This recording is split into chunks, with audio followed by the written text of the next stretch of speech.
कोलकाता के ward number 47 में pre independence cup football competition 2026 की अच्छी शुरुआत हुई।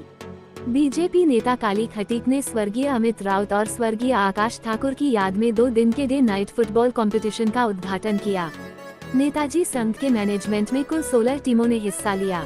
जीतने वाली टीम को 30,000 रुपए का कैश प्राइज और एक ट्रॉफी दी गई, जबकि रनर अप टीम को 20,000 रुपए का कैश प्राइज और एक ट्रॉफी दी गई। इस नॉकआउट स्टेज फुटबॉल कॉम्पिटिशन को लेकर काफी उत्साह था। ভালো কথা আমাকে লাগলো, যিনি অ্যানাউন্স করছেন দাদা, উনি বলছেন এখানে প্রেসিডেন্ট সেক্রেটারি কেউ নেই, সব বরাবর। এটা অনেক জায়গায় দেখা যায় না। আর এইটা খেলাধুলা, এইটা ভারতীয় জনতা পার্টির আমলেই হচ্ছে। আগে সিন্ডিকেট রাজ হতো, শুধু সিন্ডিকেট হতো না। 80তম ইন্ডিপেন্ডেন্স ডে আমরা মানাচ্ছি, ওর উপলক্ষে এখানে নেতাজি সংঘ ক্লাব দ্বারা একটা বিরাট ফুটবলের আয়োজন করা হয়েছে। সবই ক্লাবের মেম্বারকে আমরা আন্তরিক শুভেচ্ছা জানাচ্ছি।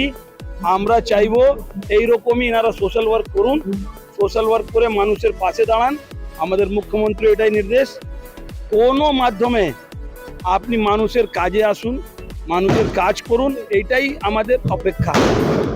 টিম এখানে খেলছে আর নেতৃত্ব মোটামুটি সবাই মিলেমিশে এখানে সবাই একের অপরকে সহযোগিতা করে পুরো সবাই সমর্থনভাবে দিচ্ছে। এখানে কোনো আলাদাভাবে কিছু নেই, আমাদের যা সহযোগিতা সবাই কাম্য, ছোট ভাই থেকে বড় ভাই, পাড়ার সবাই করছে।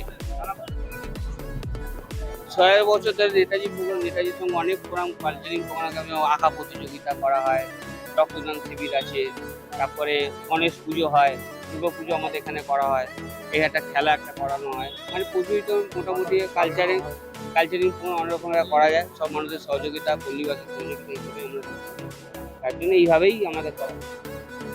আমার নাম শম্ভু পাঠক। নেতাজি ছাড়া আমরা কোনোদিন ভারতবর্ষে কিছু ভাবতে পারি না। এটা নেতাজির সঙ্গে দ্বারা আয়োজিত একটা টুর্নামেন্ট। সেখানে আমরা কালকে আমাদের আগামী দিন 15ই আগস্ট প্রত্যেকটা জায়গায় উদযাপন হবে। আমাদের মাননীয় মুখ্যমন্ত্রী বলে গেছেন যে প্রত্যেকটা জায়গায় যেন আমাদের পতাকা উত্তোলন হয়। তার বিশেষ একটা আজকের দিন 14ই আগস্ট, আজকে একটা গুরুত্বপূর্ণ একটা দিন।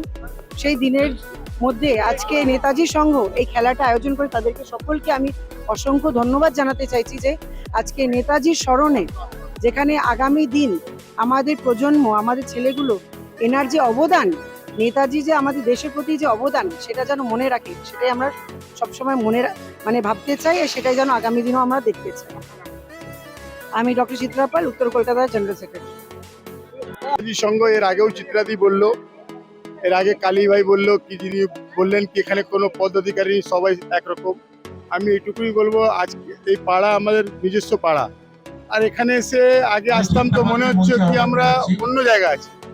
আজকে এই পাড়ায় গভর্নমেন্ট চেঞ্জ হওয়ার পরে যে এখানকার আবহাওয়া আছে, মনেই হচ্ছে না কি কোনো দল এসছে বা গেছে, সবাই মনে হচ্ছে নিজেদের মধ্যে একসঙ্গে আছে। এটাই দেখে মনে হচ্ছে নতুন বাংলা। আর পশ্চিমবঙ্গের লোকরা আজাদ হয়ে দ্বিতীয় আজাদি, আমরা 4 তারিখের পরে আসল আজাদি মানালাম পশ্চিমবঙ্গের জন্য। টোটাল 8টা দল খেলছে, 16 জন।